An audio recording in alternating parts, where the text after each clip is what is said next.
ऊपर अमीर नीचे गरीब सहेली की शादी की तैयारी। ले निशा, मिठाई खाकर अपना मुंह मीठा कर, आज मेरा रिश्ता तय हो चुका है। 2 महीने बाद 25 तारीख को मेरी शादी है और तुझे मेरी शादी में ऊपर आना ही होगा, तो उस दिन नीचे नहीं ऊपर रहेगी। माफ करना नेहा बेटा, पर उस दिन तेरी सहेली तेरे साथ नहीं रह पाएगी, क्योंकि उसी दिन तो निशा की भी शादी की डेट पड़ी है। क्या सच में? हम दोनों सहेली की शादी एक ही दिन एक ही साथ होगी, वो भी एक ही घर में?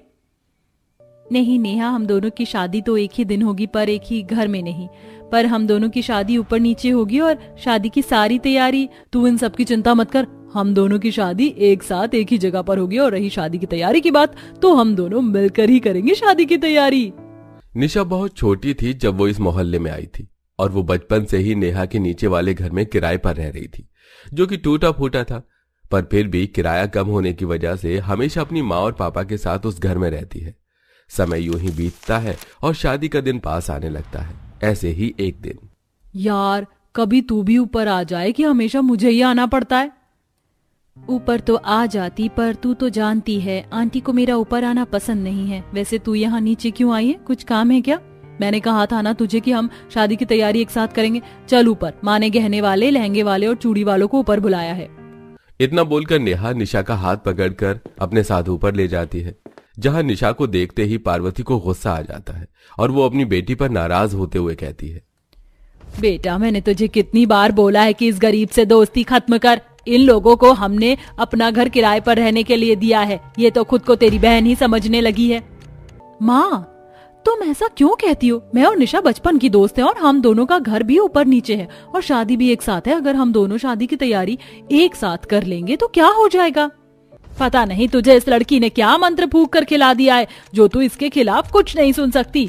अरे कम से कम तेरे अंदर शर्म है तो तू तो यहाँ से चली जा। नेहा आंटी सही कह रही हैं, तुम में और हमें जमीन आसमान का फर्क है। मुझे यहाँ से चले जाना चाहिए, तू अपनी शादी की तैयारी कर। उदास निशा वहां से चली जाती है। निशा के जाने के बाद पार्वती अपनी बेटी के साथ शादी की तैयारी करती है, तो वही निशा अपनी माँ के साथ बाजार जाती है, जहाँ वो सस्ते सस्ते सामान खरीदती है। बेटा ये शादी का लहंगा तेरे लिए, ठीक है ना? हाँ माँ, अच्छा। और वैसे भी हमें अच्छा लहंगा नहीं, पैसे देखने हैं, इसलिए ये लहंगा बिल्कुल ठीक है। अब तुम जल्दी से साड़ी ले लो अपनी। मैं चाहती हूँ कि मेरी शादी में तुम सबसे अच्छी दिखो।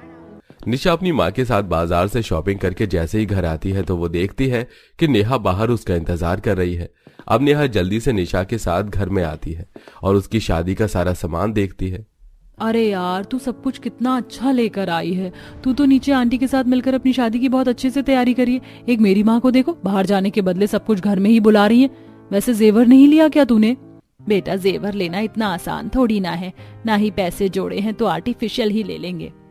कोई बात नहीं आंटी, आप फिक्र मत करो, नेहा के पास भी जेवर होंगे। अच्छा मैं ऊपर चलती हूँ, मुझे डीजे वाले टेंट वाले को भी फोन करना है। हाँ बेटा जाओ, तुम्हें अभी बहुत सारी तैयारी करनी है। मैं भी सोच रही हूँ कि घर में ही हल्दी मेहंदी संगीत की तैयारी कर लूं। इतना बोलकर आशा अपना एक गुल्लक फोड़ती है और उसमें से पैसे निकालकर मेहंदी, हल्दी और संगीत के लिए पैसे गिनने लगती है। हमेशा इतनी गरीबी देखकर नेहा को बहुत बुरा लगता है और वो ऊपर जाती है, जहां वो देखती है कि सुनार वाला उसके घर आ रखा है। सुनार वाले को देख नेहा के दिमाग में एक आइडिया आता है और वो गहने लेने के बाद जब सुनार वाला वहां से जाने लगता है तो सुनार वाले को रोककर उसे अकेले में कहती है, अंकल जी ये कुछ पैसे ले लो और नीचे जाकर वो सारे गहने मेरी दोस्त निशा को दे देना जो मैंने खरीदे हैं। पर उसको ये मत बताना कि ये मैंने उसके लिए खरीदे। आप बस ये कहना कि मैंने कहा है ये गहने कुछ देर रखने के लिए। ठीक है बिटिया। सुनार वाला जाने से पहले नीचे जाता है और निशा को कुछ गहने देते हुए कहता है, ये लो बिटिया, नेहा बिटिया ने कहा है कि मैं ये गहने तुम्हें दे दूं, तुम इसे संभाल के रखना, वो आकर तुमसे ले जाएगी। ठीक है अंकल जी। नेहा के कहने पर सुनार निशा को कुछ गहने देकर वहां से चला जाता है। कुछ देर बाद फिर से नेहा अपनी माँ की नजरों से छुपकर नीचे आती है और निशा से कहती है, सुनार अंकल ने तुम्हें जो गहने दिए हैं वो तुम्हारे हैं, मैं बहुत अच्छे से जानती हूँ। वैसे तुम लोगी नहीं और ना ही मेरी मदद लोगी, इसलिए उन गहनों को मेरी तरफ से अपनी शादी का तोहफा समझकर रख ले। और आंटी आप प्लीज मना मत करना, ये मेरी तरफ से मेरी दोस्त के लिए शादी का गिफ्ट है। माफ करना नेहा, तू मुझे शादी का इतना अच्छा तोहफा दे रही और मैं बदले में तुझे कुछ नहीं दे पा रही। तेरा साथ और तेरी दोस्ती है मेरा सबसे बड़ा तोहफा। अच्छा मैं चलती हूँ। नेहा निशा से बात करके चली जाती है। समय यूं ही गुजरता है और देखते ही देखते मेहंदी की रस्म का दिन आ जाता है, जहां पार्वती बड़े बड़े लोगों को अपने घर बुलाती है और अपनी छत पर ही मेहंदी की सारी डेकोरेशन करवाती है और मेहंदी लगाने के लिए मेहंदी आर्टिस्ट को घर बुलाती है। अरे आंटी, आपने शादी की तैयारी तो बहुत अच्छी कर रखी है, मुझे तो मेहंदी लगाने में भी मजा आएगा। अरे आंटी, आपने शादी की तैयारी तो बहुत अच्छी कर रखी है, मुझे तो मेहंदी लगाने में भी मजा आएगा। मैं कैसे शादी की तैयारी में कुछ कमी छोड़ सकती हूँ भला, मेरी इकलौती बेटी की शादी है, सारे नौकर कहाँ मर गए, घर आए मेहमानों को नाश्ता पानी पूछना भी है या नहीं। अकेला पार्वती शादी की तैयारी में इतनी ज्यादा बिजी हो जाती है कि उसका दिमाग ही काम नहीं कर रहा होता। तो वहीं दूसरी ओर नीचे आशा अपने छोटे से घर की सफाई करती है और अपनी साड़ी से ही अपनी बेटी के लिए मेहंदी की डेकोरेशन करती है और एक चौकी सजाती है, जहां अपनी बेटी को बिठाकर गली की एक लड़की को बुलाती है और उसके हाथों से 100 रुपए पकड़ाकर उस लड़की से बोलती है, बेटा, मेरे पास बस यही 100 रुपए रखे हैं, तुझे अपनी दीदी के लिए मेहंदी लगानी होगी, कल तेरी दीदी की शादी है। आंटी, अगर आप मुझे 100 रुपए भी नहीं देती तो भी मैं दीदी को मेहंदी लगा देती, क्योंकि दीदी ने मेरे मुफ्त में कपड़े सिल रखे हैं, तो मैं अपनी दीदी के लिए इतना तो कर ही सकती हूँ। और दीदी, आपको कहीं पैसे देने की जरूरत नहीं है, कल मैं आपको तैयार करूंगी, आपका मेकअप करूंगी। जहां ऊपर पार्वती लाखों पैसे खर्च करके अपनी बेटी की शादी की तैयारी करती है, तो वहीं कुछ ही पैसों में अपने हाथों से पूरा घर आशा सजाती है। और अगले दिन पार्वती वेडिंग प्लानर को बुलाकर अपने घर की छत पर ही बहुत प्यारा सा मंडप सजवा देती है और शादी की पूरी तैयारी कर लेती है। तो वहीं दूसरी ओर पैसा ज्यादा न होने की वजह से आशा गली के कुछ लड़कों को बुलाकर अपने हिसाब से लकड़ी के 4 खंबे लगाकर अपनी साड़ियों से और फूलों से गली में छोटा सा मंडप सजाती है। पर इधर कुछ देर बाद जब नेहा का लहंगा उसके घर आता है तो वो देखती है कि लहंगे की सिलाई खुली हुई है। ये देख वो बहुत परेशान हो जाती है और अपना लहंगा लेकर भागती हुई नीचे आती है।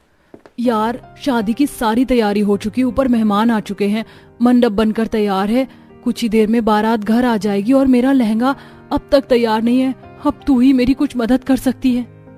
पर दीदी को तैयार होना है, आज उनकी भी तो शादी है। कोई बात नहीं, तू परेशान मत हो, मैं पहले तेरा लहंगा ठीक करूंगी, उसके बाद तैयार होंगी। निशा अपनी परवाह न करके सबसे पहले अपनी दोस्त का लहंगा ठीक करती है, जिसके बाद खुद तैयार होती है। पर नीचे जैसे जैसे मेहमानों की भीड़ जमा होती है और कम जगह में मंडप बना होने की वजह से धक्का मुक्की में वो मंडप टूट कर गिर जाता है और अब इतना समय भी नहीं होता कि आशा फिर से मंडप बना सके और दरवाजे पर बारात आ जाती है। अरे आशा बहन, एक ही बेटी है और उसकी शादी की तैयारी में इतनी कंजूसी करके मंडप लगाया है, अब बिना मंडप की शादी कैसे होगी? पंडित जी, आप मुझे बस 10 मिनट दीजिए, मैं अभी आती हूँ। अब लड़की भागती हुई नेहा के पास जाती है और सारी बातों से बताती है, जिसके बाद नेहा जो कि मंडप पर बैठने के लिए जा रही होती है, वो मंडप पर न जाकर नीचे जाने लगती है। पर तभी पार्वती उसे रोकते हुए उससे कहती है, नेहा बेटा, तुझे मंडप पर जाना है, तू नीचे कहाँ जा रही है? माँ, निशा का मंडप टूट गया है, उसकी शादी रुकी हुई है, उसे मेरी जरूरत है।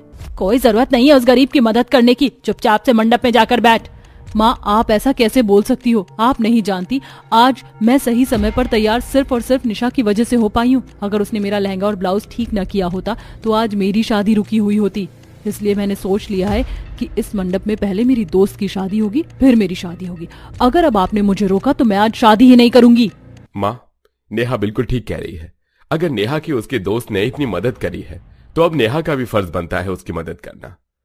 पार्वती का दामाद उसकी बेटी का साथ देता है और दोनों नीचे जाकर निशा के पूरे परिवार के साथ ऊपर आते हैं, जहां नेहा के मंडप पर पहले ही निशा की शादी होती है और उसके बाद नेहा की। और इस तरह दोनों सहेलियां एक दूसरे की मदद करके एक ही दिन शादी करके घर से विदा होती हैं। आशा है कहानी आपको अच्छी लगी होगी। वैसे क्या आपके पास भी है कोई नेहा और निशा की तरह दोस्त? तो कमेंट में अपनी बेस्ट फ्रेंड का नाम कमेंट करना बिल्कुल मत भूलिए।